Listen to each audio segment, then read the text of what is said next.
Boa noite, Patrícia. A Depressão de Spurgeon. Leitura conjunta e comentada. Dia 1. Hoje nós começamos então essa leitura. Guardar um pouquinho o pessoal entrar. Boa noite, Lara. Boa noite, vó. Irenice, Panisa. Boa noite, Ana.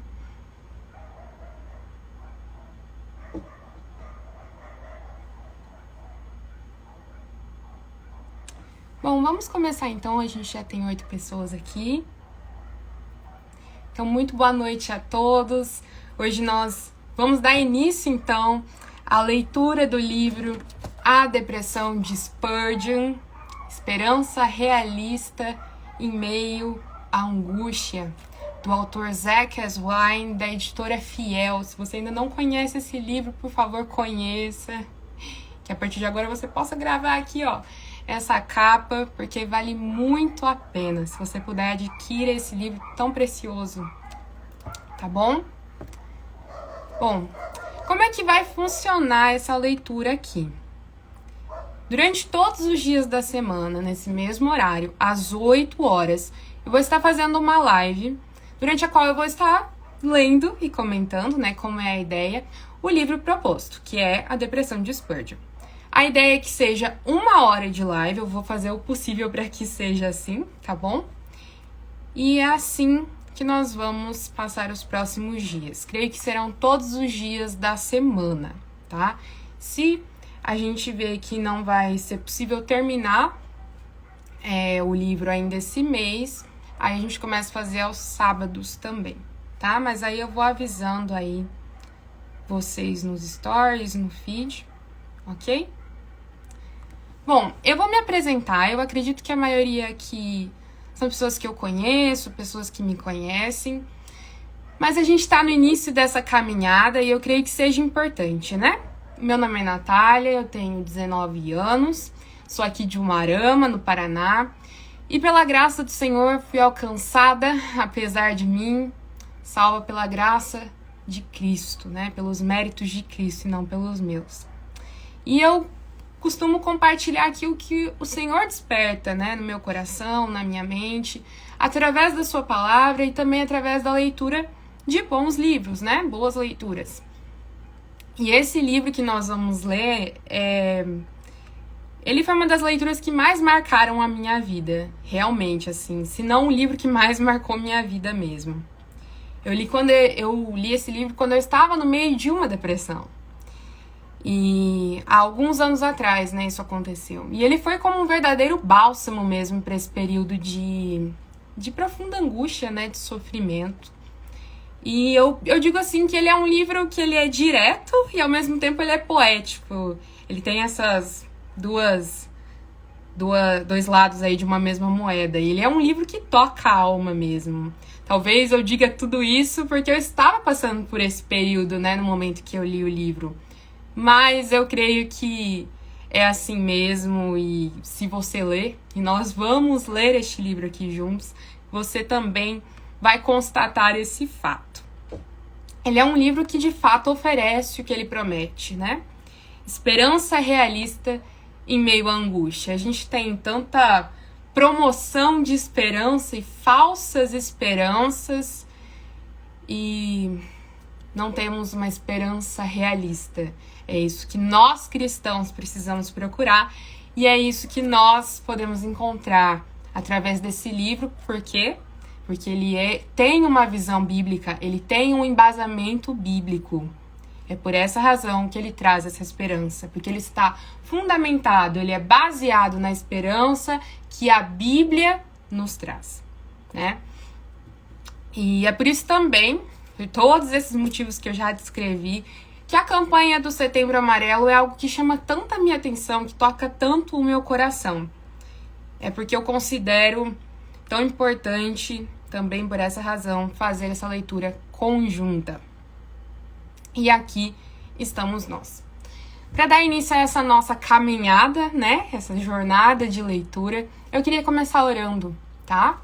Vamos fechar os nossos olhos, você aí em sua casa, e vamos pedir graça ao nosso Senhor. Nosso Deus e Pai, nós estamos na Tua presença, Senhor. E o Senhor separou esse momento aqui, Senhor, para cada pessoa que está aqui presente por meio das redes sociais, para estar, Senhor, ouvindo, Senhor, esses ensinamentos, Senhor, essa mensagem que vai direto ao coração, Senhor. Nós sabemos, Senhor, nós temos essa certeza porque o Senhor disse, Pai, na Tua palavra, que ela não volta vazia, Senhor. A Tua palavra produz frutos. E o meu desejo, Senhor, é que o Senhor me use, Pai, para ler este livro, para estar fazendo os comentários, que Teu Espírito Santo me dirija, Senhor, e não só a mim, mas a todos que estão aqui, Senhor, presentes. Que o Senhor possa dirigir cada coração, Senhor, e fazer com que cada um, Senhor, seja despertado, Pai. Seja despertado para o ensinamento bíblico, Senhor, e não para as falsidades, e não para tantas coisas, Senhor, que são faladas a respeito dessa doença, que é a depressão, a respeito das doenças mentais, Senhor. Que a Tua palavra seja, Senhor, o nosso guia, Senhor. E que nós possamos nos ater a ela, Senhor. E enquanto este livro, Senhor, for fiel a isso, que nós possamos aprender desse autor, Senhor, todos juntos. Nos guia, Pai. Nós somos fracos, Senhor. O Senhor conhece a nossa estrutura e sabe que somos pó, Senhor. Nos dê essa consciência, Pai. Dependemos somente de Tua graça. Que o Senhor possa abençoar os corações aflitos, Senhor. Pessoas que se interessaram por assistir a essa live, Senhor, por participar dessa leitura, Pai, porque estão, Senhor, passando por depressão, porque estão em momentos de terrível aflição, Senhor, porque estão passando por tempestades. Que o Senhor use todas estas palavras, Senhor, para falar aos corações, Senhor, e para que essas pessoas sejam tocadas, Senhor, e curadas, Pai. É o meu desejo, Pai, é o nosso desejo em Tua presença. No nome do Teu Filho amado, nós oramos. Amém. Amém. Vamos começar, então. Eu vou começar com a leitura do prefácio, tá? Às vezes a gente deixa, né, de ler o prefácio dos livros, mas é muito importante que a gente leia, porque aqui estão as principais informações. Tem que ler tudo, tem que ler capa, tem que ler contracapa, comentários, né? Isso leva tempo, mas o que é que não leva tempo, né? Então vamos lá. Vou abrir aqui no prefácio. O prefácio desse livro, o livro A Depressão de Spurgeon, foi escrito pelo pastor Gilson Santos. E, assim, só o prefácio já tem muita coisa pra gente aprender. Então vamos lá. Prefácio à edição em português, Gilson Santos. Charles Haddon Spurgeon, 1834 a 1892, foi um pregador batista britânico que pastoreou o tabernáculo metropolitano em Londres. Havendo exercido um ministério muito influente em grande parte do mundo, o seu monumental trabalho, inclusive o vastíssimo material escrito, constitui-se em um legado singular na história do cristianismo evangélico. Sua vocação notória para a pregação bíblica, bem como os marcos norteadores de sua teologia, renderam-lhe os títulos de o Príncipe dos Pregadores e o Último dos Puritanos. Se você já ouviu esse apelido, entre aspas, de o Príncipe dos Pregadores, ele sempre está se referindo a Charles Spurgeon e o Último dos Puritanos. Alguém no meio cristão evangélico colocaria em questão a importância do pensamento de Spurgeon? Há alguém que ignore que ele é considerado um campeão da fé, do púlpito, do ministério pastoral e da controvérsia evangélico-reformada? O que uma pessoa assim teria a comunicar sobre a depressão? Neste livro, Zach Aswine trabalha principalmente com a sermonística de Spurgeon.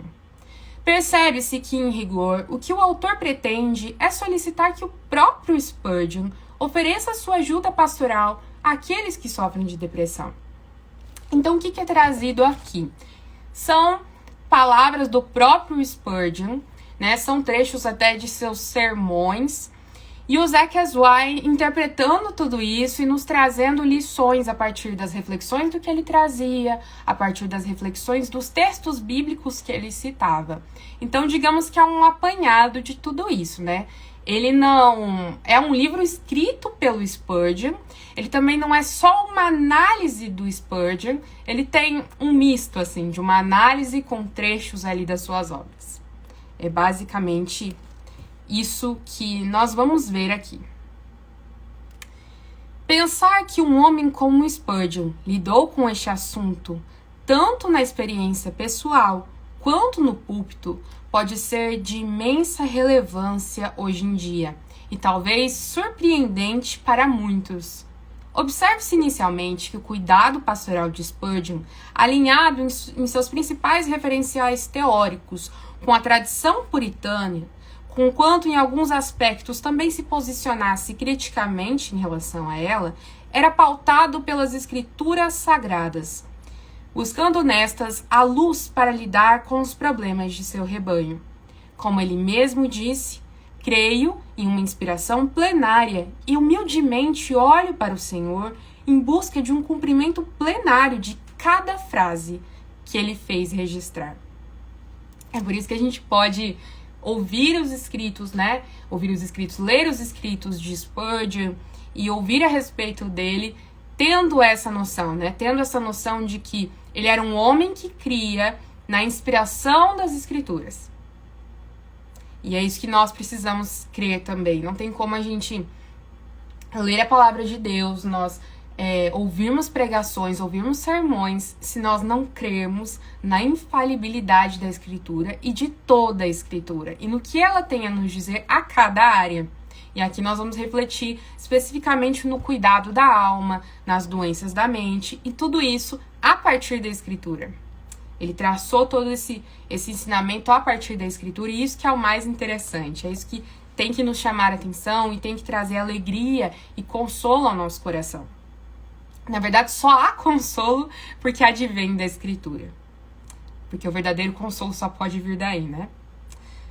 Um segundo aspecto a ser observado no cuidado pastoral de Spurgeon é o seu meticuloso esforço por encontrar o ensino das Escrituras acerca do coração e alma humana. Isto é, ele esforçou-se para alcançar uma compreensão bíblica daquilo que se convenciona chamar de vida interior do homem e da relação que esta possui com o comportamento exterior. Depois de Cristo, há de se duvidar que algum personagem bíblico tenha conhecido tão bem a alma humana quanto Davi. Também é de se duvidar que alguém tenha conhecido tão bem o coração de Davi quanto Spurgeon. Eu achei isso sensacional. Realmente, depois de Jesus Cristo, quem conhece mais a alma humana, a gente pode arriscar dizer que é Davi. Porque se você lê os Salmos, e que preciosidade é ler os Salmos quando se está em depressão. E não só em depressão, mas quando você está passando por uma circunstância difícil. A gente vai ver um pouquinho essa diferença mais à frente, quando ele for nos explicar mais especificamente a respeito da depressão. Mas existe essa diferença, né? Entre você estar numa circunstância, ter uma tristeza normal, tristeza que advém das circunstâncias, uma tristeza mais prolongada, uma tristeza que permanece, que é a depressão. Mas a questão é que ler os Salmos nos ajuda em tudo isso. Ler os Salmos é contemplar realmente a alma humana. Nós vemos ali todos os tipos de emoções e quantas vezes nós não nos chocamos com os dizeres que estão ali. Tem coisas que nós mesmos não temos coragem de dizer em nossas orações e o Senhor deixou registrado, e não foi à toa que Ele deixou registrado as queixas, os lamentos, as lamúrias dos seus filhos para nós. Porque nós podemos ir ao nosso Deus e derramar perante Ele o nosso coração, sabendo que Ele é grande o suficiente para acolher tudo isso, né? Tem até uma postagem aqui no feed, falando exatamente sobre isso. Não vou lembrar, estava falando a respeito de Jó, creio que era sobre Jó. Depois você procura ali, porque eu não vou me lembrar. E por que o Spurgeon conhecia tão bem o coração de Davi? Por que o Gilson Santos aqui no prefácio, a gente tá no prefácio ainda, por que ele aqui no prefácio, ele diz isso, que é de se duvidar que alguém tenha conhecido tão bem o coração de Davi quanto Spurgeon? Porque é o que ele vai dizer aqui. A Opus Magna, a maior obra de Spurgeon, é o Tesouro de Davi. Então, como ele ali, são 3 volumes dessa grossura, comentário de Spurgeon no livro dos Salmos, né? Que ele chama o Tesouro de Davi. É muito precioso lá na igreja. O pastor fez uma série no Salmo de Romagem, utilizou esses comentários do Spurgeon. E às vezes eu pego para consultar e, assim, um salmo tem páginas e páginas de explicação e aplicações das mais variadas do possível. Então, realmente, Spurgeon conhecia muito bem o coração de Davi, porque ele realmente se debruçou a estudar esse, que é o livro mais querido da Bíblia, creio eu. É o livro favorito de grande parte dos cristãos, porque ele é um livro que fala a alma, né? Ele é um livro que a gente vê ali, ele é um compilado de várias coisas, né? Um compilado de orações, de louvores, eles eram cantados pelo povo de Israel, por grande parte da história da igreja, a igreja cantou os salmos. Então, a gente tem muita coisa ali nesse precioso livro que o Senhor nos deixou registrado. E ele diz que nesses volumes há uma profunda investigação dos salmos e eles nos oferecem uma igualmente profunda percepção da alma humana. Eu não sei o que aconteceu, tá bom? Pessoal, eu não sei o que aconteceu, mas saiu aqui. Não cliquei em nada. Não cliquei em nada, mas saiu aqui. Caiu. Mas estamos de volta aqui, vamos lá. Ainda bem que caiu, a gente tá no 18 minutos, porque esses 18 minutos foram perdidos, infelizmente. Não sei porque caiu, não. Mas vamos lá. Vai mandando aí pra quem perdeu. Pra quem tá confuso o que aconteceu, tá? Vai mandando aí pro pessoal. Perdemos esses 18 minutos, mas não sei o que aconteceu. Mas eu estava falando que eu creio que o Spurgeon, ele tinha essa percepção da alma, ele tem tanto a nos dizer, ele foi tão consolado na sua depressão, nesse momento de angústia, que isso acontece porque ele conhecia a palavra, porque ele estudava a palavra e porque justamente é o que a gente estava falando, porque justamente ele se debruçava nas escrituras e ele se debruçava a estudar o livro dos Salmos. Às vezes, nós não temos essa ideia correta da alma humana, uma percepção correta dessa vida interior, né? Porque nós não lemos a escritura. E porque nós não temos uma ideia correta de quem é o homem, de quem é Deus, como o Senhor lida com os nossos corações, o quanto nós somos fracos, o quanto nós somos falhos, o quanto nós estamos sujeitos a cair. E quanto nós fomos afetados pela queda, o quanto a nossa mente, o nosso coração foi afetado pela queda. Justamente por conta disso é que muitas vezes nós ficamos perdidos nessas situações. Claro que existe essa confusão natural que a doença já causa, mas isso poderia ser bem atenuado se a gente tivesse um maior conhecimento da Escritura. Bom, continuando aqui na leitura. A convicção de Spurgeon era que a revelação divina que está na Bíblia não oferece apenas a verdade fidedigna e mais elevada acerca de Deus, mas também da verdadeira e mais profunda natureza humana. Desta forma, somente à luz das Escrituras o ser humano é capaz de perceber, desde o começo, a realidade sobre o próprio coração, em vez de ficar tateando sem rumo no escuro ou, por fim, acabar em um beco sem saída. Em seu cuidado pastoral, Spurgeon procurava chegar perto do coração de sua ovelha. É no coração que o ser humano se encontra posicionado para o bem ou para o mal, em relação a Deus ou aos ídolos. Foi para tal profundidade interior que ele procurou dirigir o seu cuidado pastoral. Um terceiro aspecto é que Spurgeon, submetido à luz da Escritura Sagrada, e tal como aprendia dos sábios dos tempos bíblicos, notavelmente no Antigo Testamento, também não se esquivou de observar a pessoa humana neste mundo debaixo do sol, criado por Deus e regulado por leis que ele mesmo estabeleceu. Protótipos de conselheiros encontrados no registro bíblico, os sábios, orientados pelo princípio do temor do Senhor, observavam com discernimento e judiciosamente o mundo criado por Deus, a fim de extrair compreensões acerca da pessoa humana, inclusive em sua própria experiência, confrontando-as com a palavra normativa e autoritativa do Senhor. O sábio do Antigo Testamento é alguém distinguido por uma sabedoria que lhe dá discernimento, critério e medida justamente por observar e refletir na Escritura e na criação, no temor e amor a Deus. Tudo isso está contido na Escritura e é exatamente por isso que eles tinham toda essa sabedoria, né? Os homens sábios do Senhor. Deste movimento derivava um conhecimento que não era apenas descritivo, mas também prescritivo, como se pode observar com clareza no livro de Provérbios. O leitor observará a prática de tal princípio aqui neste livro, onde Spurgeon recorre, inclusive, à sua experiência pessoal. Assim afirmados os indubitáveis compromissos de Spurgeon com a Bíblia, é necessário lembrar que nem tudo o que podemos saber sobre o homem está registrado na Bíblia.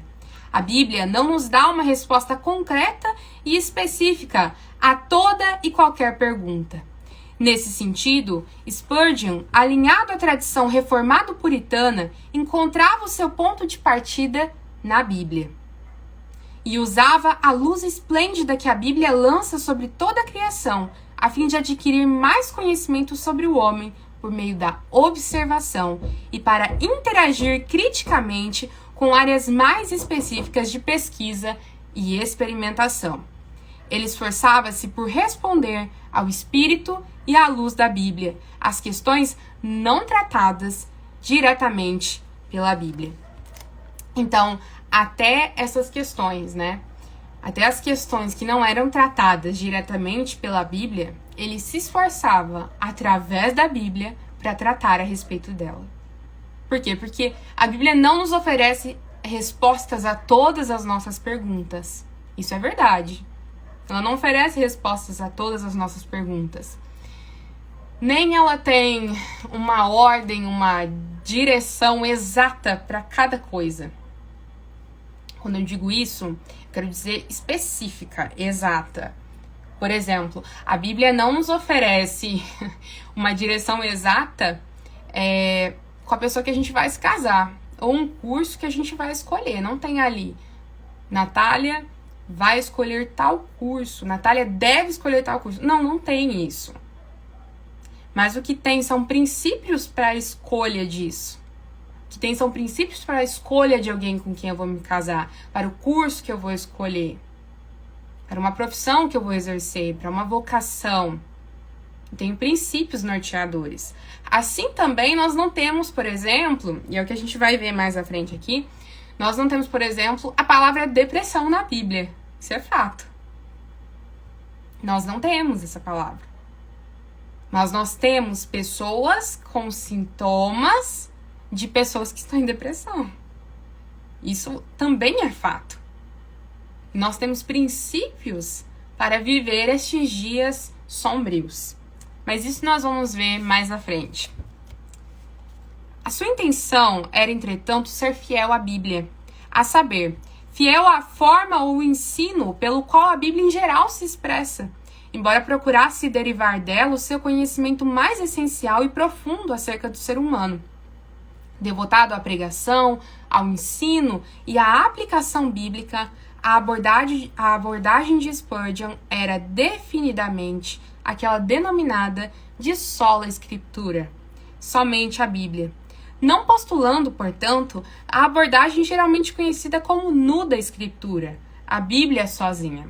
Então ele entendia essa diferença que existe, né, entre o sola escritura, só a Bíblia é a autoridade final. Nós não temos um outro livro que está acima da autoridade da Bíblia. Nem pessoa alguma está acima da autoridade da Bíblia. Isso é sola escritura. E tudo é passado pelo crivo da Escritura. Mas isso não quer dizer, por exemplo, que nós não podemos ter confissões de fé. Por exemplo, não, a minha confissão é a Bíblia. Eu não tenho nenhuma confissão de fé. Isso é um exemplo, né? Um exemplo bem simples de nuda escritura. Mas isso não é nem bíblico, né? A gente pode, por exemplo, ter confissões de fé. A confessionalidade é algo estimado, né? Nós precisamos estar preparados para dar razão da nossa fé. Isso acontece quando nós estudamos a Bíblia. E as confissões de fé não são nada mais, nada menos, as bíblicas, né? Obviamente, que um estudo aprofundado e registrado, né, dessas confissões de fé, que a igreja usa para dizer, aqui está o que nós acreditamos. E isso tudo vai ser provado pela Bíblia. E isso é tão verdade que, se você pega as confissões de fé bíblicas, as confissões de fé em que você pode, né, realmente ali se deter, elas em cada sentença tem uma referência bíblica para dizer, olha, o que nós estamos colocando aqui não vem da nossa cabeça. Isso tudo aqui vem do que a própria Escritura nos diz. Nós estamos apenas explicando ou dizendo com outras palavras. E Spurgeon entendia muito bem isso. Por isso que o autor vai continuar dizendo aqui, né? O autor que faz o prefácio, o pastor Gilson Santos.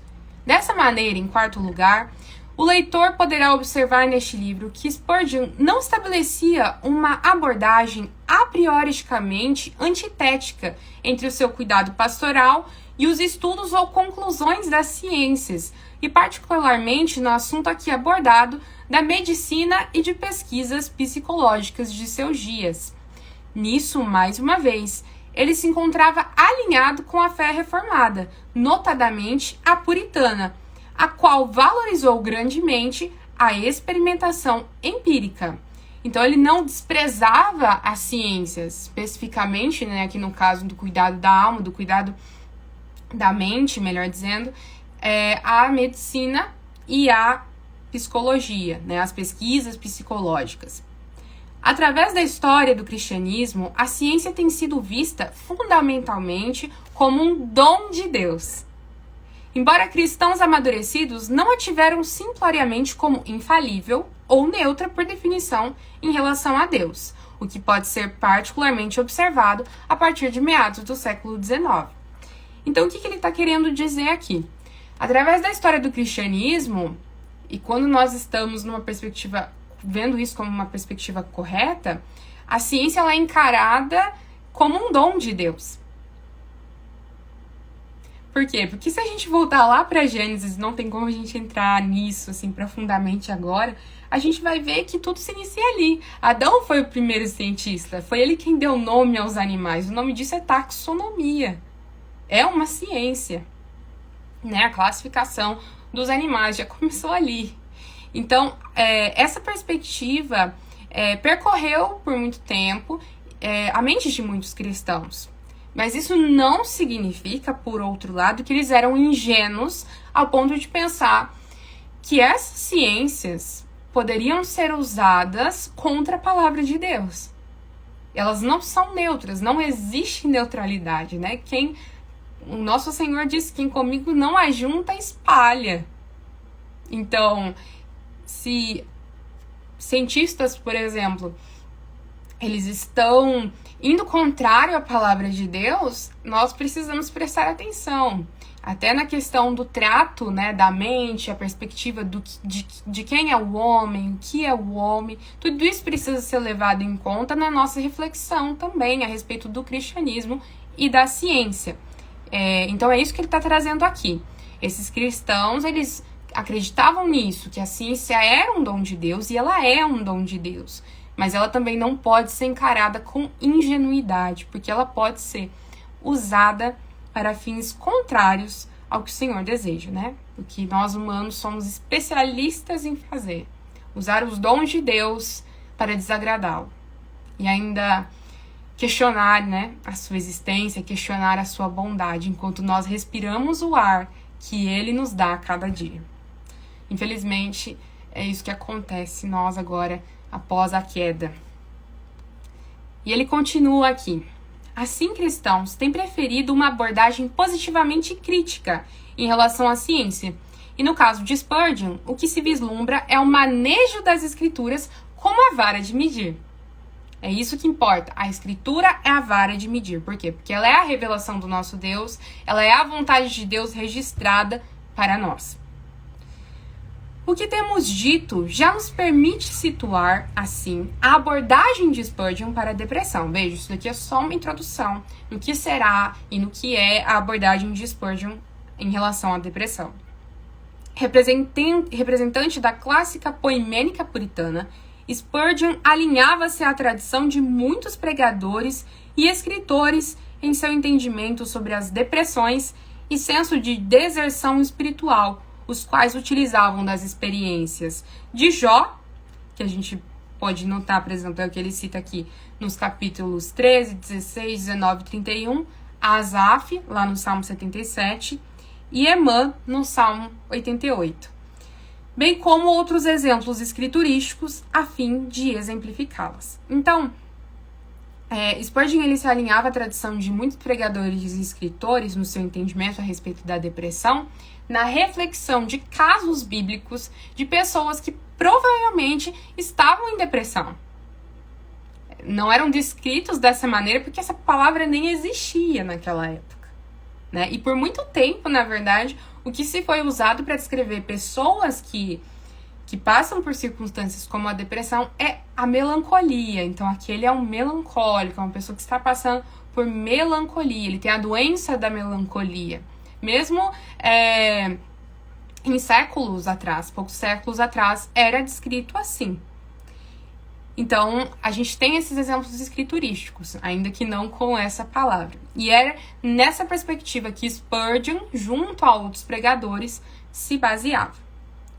De um modo geral, essa tradição sustentava três contextos, ou categorias para as depressões. O leitor deve atentar para o fato de que Aswine propõe igualmente uma tríplice categorização na primeira unidade deste livro. E isso deve ser tomado em contexto, especialmente na leitura do capítulo 8, Jesus e a Depressão. Assim, por um lado, algo muito importante na abordagem de Spurgeon é que ela não reduz a depressão a uma questão da medicina. Ele não reduz a depressão como se ela fosse somente uma doença física. Isso vai ser explicado mais à frente. Neste ponto, porém, algo mais deve ser dito. Os conceitos de saúde e doença experimentaram com a medicina grega uma importante inflexão, melhor dizendo. Hipócrates de Cos, considerado o pai da medicina, e Galeno de Pérgamo propuseram uma medicina humoral, caracterizada pela valorização da observação empírica, pela observação de dados, né, da prática, da experiência. Desde o início, os puritanos valeram-se de contribuições da medicina hipocrático-galênica e recorreram ao conceito de melancolia, que era usualmente utilizado por eles para definir a condição de depressão para a qual o sujeito não podia oferecer nenhuma razão coerente e que resultava de causas naturais ou constitucionais, em distinção das causas definidamente espirituais ou circunstanciais. Então, eles faziam essa diferenciação aí do que é espiritual, do que é circunstancial e do que é natural, físico, constitucional. Nesse contexto militaram, por exemplo, o pastor e médico leigo Richard Baxter. Timothy Rogers, em seu volumoso tratado sobre os problemas da mente e a doença da melancolia, Jonathan Edwards e muitos outros. O cuidado pastoral desses homens expressou a abordagem puritana padrão para a depressão, conquanto também tenha havido alguma variação quanto ao seu foco ou contexto. Assim, é compreensível que nessa tradição Richard Baxter tenha recomendado medicamentos em um dos seus sermões sobre o assunto. E Thomas Brooks tenha escrito em uma nota de rodapé que a cura da melancolia pertence ao médico em vez do ministro religioso, a Galeno em vez de Paulo, né? Ele citando aí um importante nome da medicina. Eu acho muito legal essa citação, né? Que a cura da melancolia pertence ao médico em vez do ministro religioso, a Galeno em vez de Paulo. Porque, especialmente em círculos evangélicos, a gente tem essa tendência de espiritualizar tudo, né? Então, a gente pode ver, por exemplo, a depressão como uma obra demoníaca na vida da pessoa, ou essa pessoa cometeu algum pecado para ela estar com depressão. Não é possível, alguma coisa que ela está escondendo aí, que está causando essa angústia no coração, essa perturbação na mente. Só que nem sempre é isso. E, na verdade, na maioria dos casos, não é isso. Isso é uma exceção. Não quer dizer que isso não aconteça. Que não possa haver, por exemplo, operações demoníacas na vida de uma pessoa e isso a leve à depressão. Ou que não possa ser resultado de um pecado. Isso pode acontecer. Mas isso é exceção. E a gente não pode assumir isso. Na maioria dos casos. A gente não pode generalizar dizendo que não, é sempre assim, é sempre por conta de pecado ou operações demoníacas na vida da pessoa. E é essa questão que esses pastores estão dizendo. Isso é muito importante, porque se a gente lida com isso até hoje, imagine o que não era isso, esses dizeres naquela época, né? Thomas Brooks Richard Baxter recomendando medicamentos em um sermão. E Thomas Brooks dizendo isso, né? Que a cura pertence ao médico em vez do ministro religioso e a Galeno em vez de Paulo. Então ele colocando as coisas no seu devido lugar. Não que um ministro não possa ser parte nesse período, né, de depressão, nesse período de profunda angústia, de profunda tristeza. É claro que ele precisa ser parte, ele deve ser parte. Mas essencial mesmo, essencial é a presença do médico. E é isso que precisa acontecer na vida de uma pessoa que está em depressão, que está doente. Isso tem que ser algo muito claro. Nós precisamos ser conscientes disso. Mas não há necessidade de se deter tanto aqui. Por quê? Porque isso vai ser tratado muito mais profundamente nos próximos capítulos. Spurgeon tem uma frase maravilhosa a respeito, inclusive, do uso de medicamentos, da medicina, o cristão. Enfim, é muito interessante. A gente vai perceber tudo isso nos próximos capítulos. Pela época de Spurgeon, já estava grandemente superado o conceito humoral de melancolia, que se supunha resultar da prevalência de um fluido que modulava o temperamento. Então tinha essa crença aí, que existia um fluido que modulava o temperamento, né? Dependendo de como esse fluido estava no seu corpo, esse líquido, o seu temperamento variava.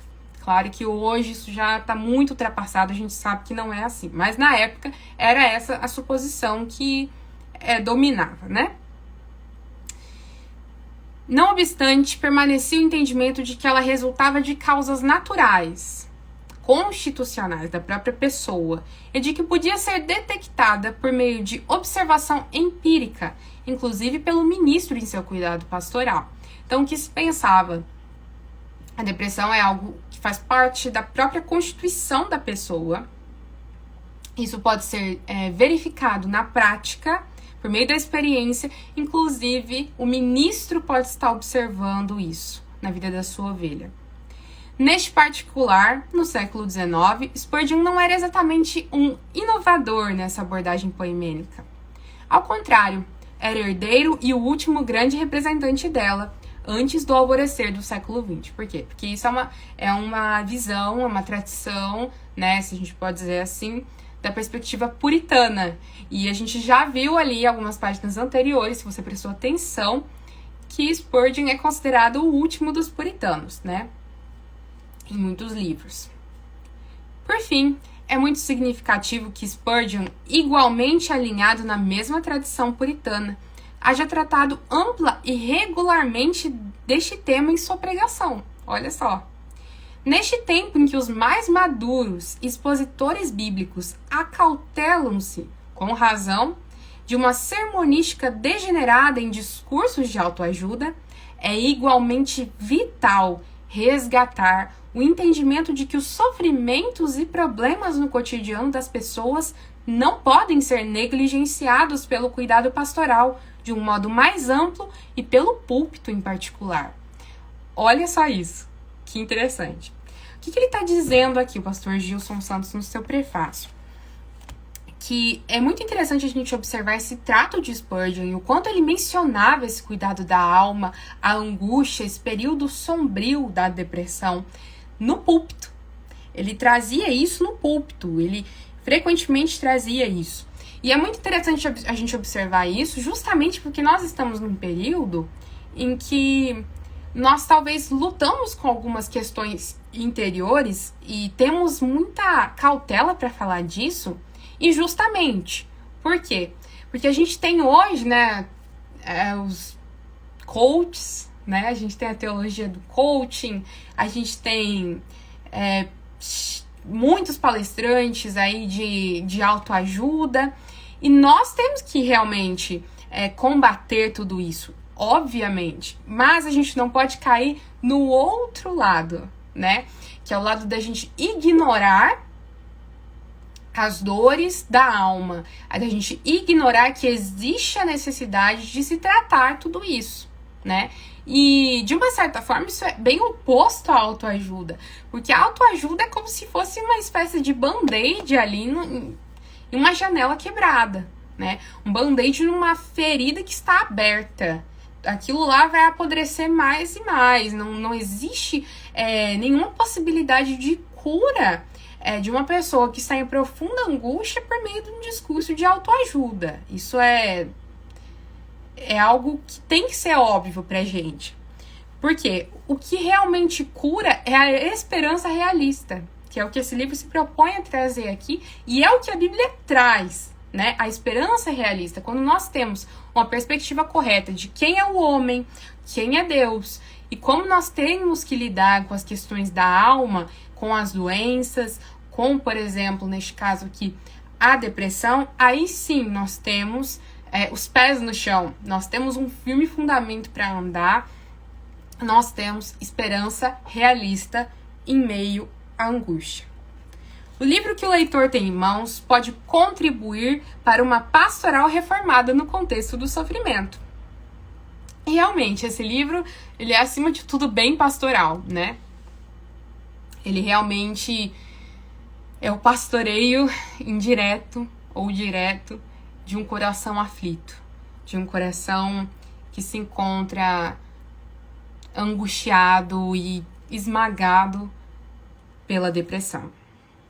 Zekias Wine encontra em Spurgeon grande encorajamento para o problema que também conhece por experiência pessoal. A sua intenção é que as aflições de Spurgeon ofereçam esperança realista para aqueles que sofrem de depressão. E o autor sublinha que a esperança realista é algo saturado de Jesus. O profeta Isaías apresenta Cristo como o homem de dores e que sabe o que é padecer. Isaías 53:3. E o escritor da Epístola aos Hebreus enfatiza que não temos sumo sacerdote que não possa compadecer-se das nossas fraquezas.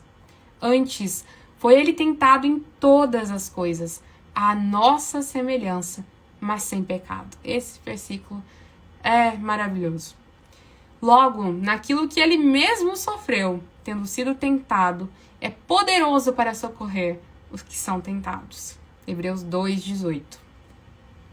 Neste livro, o leitor encontrará a conclusão de Spurgeon de que a simpatia de Cristo com os nossos sofrimentos inclui o sofrimento mental. Eu vou repetir porque isso aqui precisa ser gravado. A simpatia de Cristo com os nossos sofrimentos inclui o sofrimento mental. A pessoa que sofre de depressão pode, então, encontrar em Cristo um bom amigo para a sua aflição, pois Cristo sabe o que é este padecer. Esse foi o prefácio maravilhoso. Eu sei que tem algumas questões aí um pouco técnicas, às vezes um linguajar ou outro mais difícil, mas ao longo do livro vocês vão perceber que esse linguajar, ele é explicado, ele é mesclado com um linguajar mais simples e tudo fica claro e nós temos o nosso coração realmente exposto. É isso que pelo menos eu senti quando eu li esse livro, né? A gente nem entrou ainda nas palavras do próprio autor, aqui é somente o prefácio. Mas esse prefácio é muito importante, essa introdução, não poderia deixar de ler essa introdução, que explica tanto o que vai ser feito aqui ao longo do livro.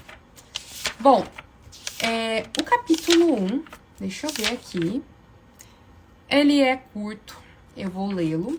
Se der a hora, eu paro aí num tópico que fecha, tá bom? Pra gente não deixar também em aberto as coisas. Eu vou começar lendo capítulo 1, A Estrada da Aflição. Esse é o primeiro capítulo, ele é o capítulo 1 da parte 1, que tem por título Buscando Entender a Depressão, que é realmente isso que a gente precisa, a princípio, compreender, a própria depressão. A Estrada da Aflição. A Estrada da Aflição tem sido bastante pisoteada. Ela é a trilha regular das ovelhas para o céu, e todo o rebanho de Deus tem tido de passar por ela. Não tem jeito de escapar. Não tem jeito de escapar. A Estrada da Aflição é o caminho regular das ovelhas do nosso Deus para o céu. Essa ideia de que nós não vamos sofrer aqui nessa terra, essa ideia de pare de sofrer, isso tudo é propaganda enganosa. E a Bíblia, o nosso Deus, nunca nos prometeu isso. Pelo contrário, ele disse, no mundo tereis aflições. Só que ele não nos deixou só com isso, né? Ele disse, mas tende bom ânimo, porque eu venci o mundo. É isso que nos ajuda a caminhar nesse mundo. Como os atravessaremos? Os tempos que acabam com o nosso fôlego, quando até mesmo os mais fortes e mais valentes dentre nós têm de admitir com os olhos desolados, eu não sei o que orar. Parafraseando o que Paulo expressa em Romanos 8:26. Como atravessar tais momentos em que o silêncio supera as palavras? É como se nossas palavras não oferecessem coletes salva-vidas. Elas precisam manter-se flutuando em águas rasas e observar-nos a certa distância, como se elas fugissem de nós. As palavras não têm força para se aventurar conosco nas profundezas que nos tragam e engolem. E muitos de nós que acreditamos em Jesus não gostamos de admitir isso, mas aqui também não encontramos imunidade, de maneira alguma. Muitos de nós sabemos o que é perder cabelo, peso, apetite e a nossa própria aparência física. Circunstâncias dolorosas ou uma disposição à tristeza em nossa química podem vestir botas enlameadas e colocar-se de pé de uma maneira densa e pesada sobre o nosso peito cansado. Só parar aqui. David, o texto é do livro A Depressão de Spurgeon, tá? Que nós estamos lendo. Caiu a live e eu perdi o título da live. Se alguém puder colocar nos comentários, que a gente está fazendo a leitura aí, conjunto e comentada desse livro, eu agradeceria muito, tá? Alguém aí que faça isso, porque eu não vou parar para fazer isso não, tá? Então, esse é o texto. É quase como se a ansiedade estivesse amarrando uma corda ao redor dos calcanhares e mãos de nossa respiração. Então, olha aqui essa descrição, né, que ele faz. Por isso que eu falei para vocês lá no início. É uma descrição poética mesmo. É uma descrição em cores e imagens. E é isso que toca a nossa alma, porque Ele vai falar isso mais à frente também. Nós descrevemos as nossas aflições dessa forma, nos ajudou muito. Presos a uma cadeira com as luzes apagadas, assentados e em pânico, engolindo o ar sombrio. Esses tipos de circunstância e condição química de nosso corpo também podem roubar os dons do amor divino, como se o álbum fotográfico de Deus e todas as suas cartas de amor estivessem queimando em uma fogueira, bem do outro lado da porta. Uma fogueira que somos incapazes de apagar. Ali sentamo-nos, desamparados nas trevas da ausência divina, atados à cadeira, na presença de cinzas e ao som de nossa respiração ofegante, enquanto tudo que prezamos parece perdido para sempre. Até nos questionamos se não fomos nós mesmos que causamos tudo isso. A culpa é nossa. Deus está contra nós. Perdemos o direito à ajuda de Deus. Mentalmente, tudo isso. E ainda é terça-feira. Como atravessamos isso? Então, ele começou aqui a descrição, né, de como se sente uma pessoa em depressão. Ela se sente ausente da presença de Deus. E muitas vezes culpada por isso. Que ela fala, não, você tá vendo? Eu não consigo sentir a presença de Deus, eu sinto que Deus se afastou de mim. Eu não consigo mais orar da forma como eu orava, eu não consigo mais ter prazer na oração, eu nem sei como orar, as palavras não saem mais, eu não sei nem descrever a minha própria dor. Eu devo ter causado isso, porque olha só tudo que está acontecendo. Não, eu causei isso, eu sou culpado. Esse é o sentimento de alguém que está em depressão. E, meu irmão, se você está aqui e você sente isso, saiba que você não está sozinho. Todos nós que já passamos por esse período tão terrível que é o período da depressão, sabemos o que é isso.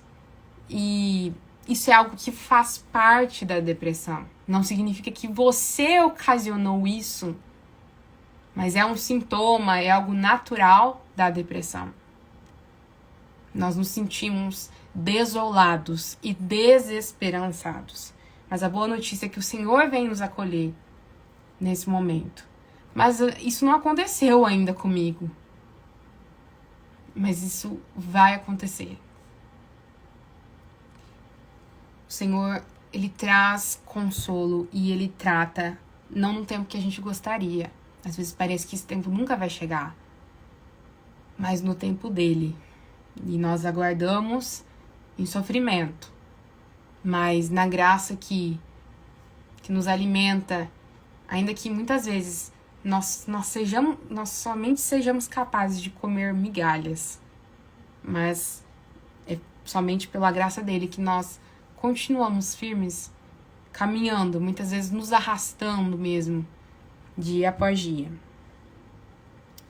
Nossa sensação de desamparo. Em uma manhã de novembro, um pregador chamado Charles Spurgeon usou sua pregação para descrever os ajudadores nocivos que gostam de dizer aos deprimidos, que gostam de dizer aos deprimidos, você não deveria se sentir assim, ou você não deveria nem pensar, nem dizer tais coisas. Então, proferiu uma palavra em defesa daqueles que sofrem de depressão. Não é fácil dizer como uma outra pessoa deve sentir e como deve agir, ele disse. Somos diferentes, cada um de nós, mas tenho certeza de que há uma coisa em que todos somos unidos em tempos de profunda agonia, a saber, a sensação de desamparo. Sentimos o desamparo, sim, e a vergonha também. À semelhança de outros problemas relacionados à saúde mental, nós não falamos a respeito da depressão. E se falamos, ou sussurramos, como se o assunto fosse escandaloso, ou o repreendemos, como se fosse pecado. Não é à toa que muitos de nós não procuram ajuda, pois quando fazemos, aqueles que tentam ajudar apenas tornam mais constrangedora a situação. Isso é um fato, né? Com certeza. É o que ele falou anteriormente, né? Questionando aqueles que gostam de dizer aos oprimidos: ah, mas você não devia se sentir assim. Você não devia nem pensar essas coisas. Como se fosse fácil, né? Como se fosse algo que a gente pudesse mudar, assim, num piscar de olhos. E o que ele fala, né, o Spurgeon?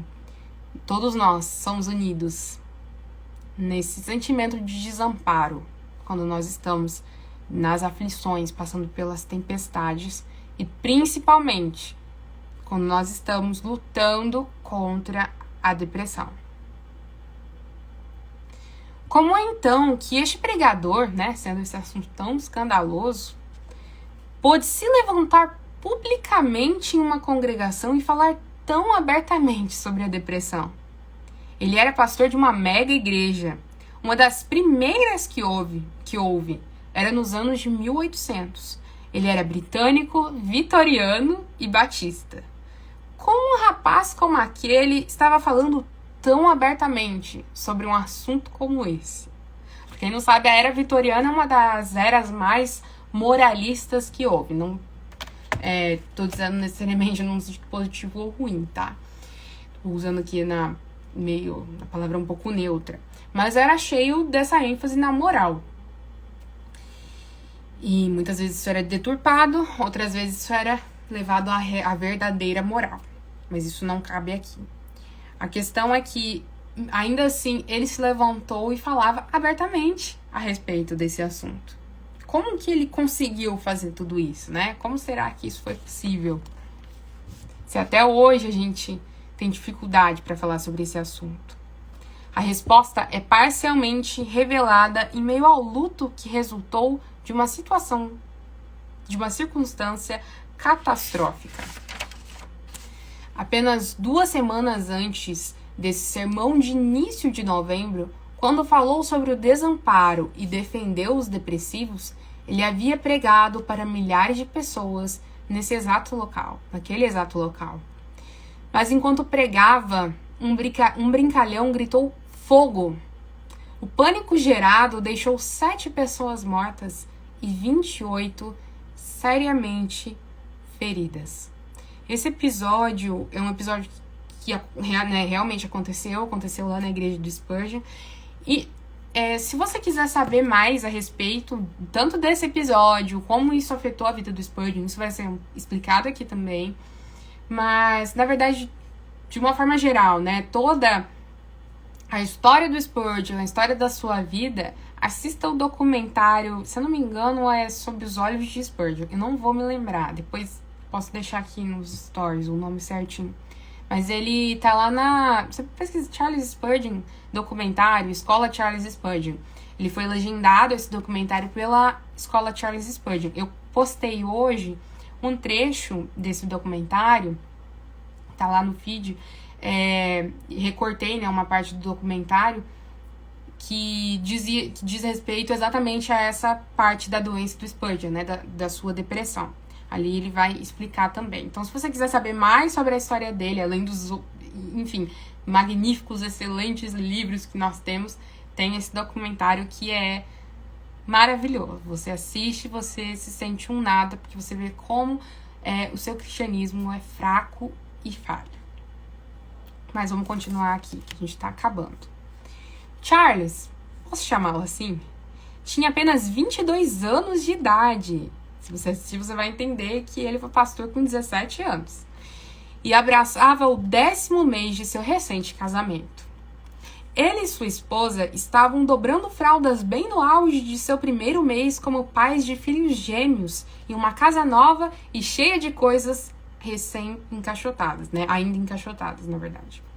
Agora, com tantas pessoas mortas, jornais por toda Londres culpavam-no cruelmente e sem misericórdia. A tragédia sem sentido e a acusação pública quase acabaram com a sanidade mental de Charles, não só nesses momentos iniciais, mas também com os duradouros efeitos que trouxeram. Então, esse evento marcou profundamente a vida de Charles Spurgeon. Inicio nossa conversa sobre depressão com esse sermão de novembro, em meio à honestidade confessa de um pastor à sua congregação. Eu inicio dessa forma, pois essa pregação revela o que o homem afligido disse na primeira vez que subiu novamente ao púlpito depois daquela brincadeira fatal. Ele começou: espero que você também perceba o quão útil é isto, confessando publicamente a sua condição humana. Nesta manhã, quase me arrependo de ter me aventurado a ocupar este púlpito, pois eu me sinto profundamente incapaz de pregar-lhes para o seu bem. Eu tinha achado que o silêncio e o repouso dessa última quinzena já tivessem anulado os efeitos daquela terrível catástrofe. Entretanto, ao voltar novamente ao mesmo local e mais especificamente, ficando aqui em pé para me dirigir a vocês, sinto um pouco daquelas mesmas emoções dolorosas que quase me deixaram prostrado. Portanto, me perdoem nesta manhã. Fiquei completamente impossibilitado de estudar. Ó Espírito de Deus, aperfeiçoa a tua força na fraqueza de teu servo e capacita-o para honrar seu Senhor, mesmo quando sua alma está abatida em seu interior. Então ele inicia este sermão colocando o mesmo que estava em sua alma e revelando a sua condição humana, não tendo vergonha, né, de admitir tudo isso, não fingindo que estava tudo bem. E é o que muitas vezes nós fazemos. O fato de que um pastor cristão tão proeminente, né, pastor em uma mega igreja de Londres, tenha lutado contra a depressão e dela tenha falado tão abertamente, convida-nos à amizade com um companheiro sofredor. Porque esse pastor e pregador saiu à luta com fé e dúvida, né? Essas coisas a gente pode pensar que uma não pode existir, né, com a outra, elas não podem coexistirem juntas. Mas aí você não leu a Bíblia, não leu o Antigo Testamento, não leu os Salmos, porque ali está recheado de pessoas com fé e dúvida, né? Aquela frase daquele homem com quem Jesus fala, e ele faz aquela oração tremenda, né? Ele se dirige a Jesus, né? Ajuda-me na minha falta de fé. Aquilo é a verdadeira demonstração de fé. Todos nós cristãos, podemos nos identificar com aquele homem, com as palavras daquele homem, e estarmos, né, o tempo todo fazendo essa oração. Senhor, ajuda-me na minha falta de fé. O Projeto Escola tem uma música belíssima sobre essa questão, né? Ajuda-me a confiar, mesmo quando o meu olhar falhar. Né? A música Confiança. Maravilhosa, maravilhosa. Sofrimento e esperança. Nós ganhamos um companheiro na jornada. Em meio à sua história, podemos começar a encontrar também a nossa própria. É o que a gente pode fazer aqui nessa leitura. O que ele encontrou de Jesus na escuridão pode nos servir de luz para as nossas próprias trevas. E eu vou terminar aqui a leitura. O capítulo 1 não terminou, teriam poucas coisas para terminar, mas eu não quero passar tanto assim o horário, tá? Pra gente manter aí essa base aí de 1 hora de live por dia. E se você prestou atenção, se você se lembra das coisas que eu falei, da leitura que eu fiz também dos stories de sexta-feira, foi exatamente esse trecho que eu li, né? Porque esse trecho aqui, que o autor fala no capítulo 1, tá na contracapa do livro. E esse tem que ser o nosso desejo, né? Encontrar e ver em Spurgeon o que ele encontrou de Jesus na escuridão, para que isso nos sirva de luz para as nossas próprias trevas. Olhando para Spurgeon, um grande instrumento nas mãos de Deus, mas nada mais do que um homem que foi usado pelo Senhor, um homem como nós, um homem que tinha as mesmas fraquezas que nós, mas que estava nas mãos do Senhor e colocava-se diariamente nas mãos do Senhor, mesmo em aflição, mesmo em angústia, mesmo quando ele teve o desejo, e ele vai falar isso mais à frente, o desejo de atentar contra a própria vida, ele fala, né, de ir contra mim mesmo violentamente com as minhas mãos. Atentar violentamente com as minhas próprias mãos contra a minha própria vida. Ele vai descrever isso mais à frente. Tratar também sobre a questão do suicídio. Até isso ele fala. É sensacional. Então, nisso tudo a gente vê grandes ensinamentos. Hoje foi apenas uma introdução, né? Entramos apenas em uma parte do capítulo 1, apesar dele ser pequeno. Mas como é uma leitura conjunta e comentada, e é tão profundo e tão maravilhoso esse texto, acaba que um comentário ou outro vai levando o tempo, e acaba que não dá pra fazer a leitura às vezes, né, como a gente pensa. Hoje eu tinha pensado de ir até no capítulo 2, mas é muita coisa, é muito profundo. Tá bom? Então, hoje foi isso. Nós lemos o prefácio, fizemos comentários, lemos uma parte do capítulo 1.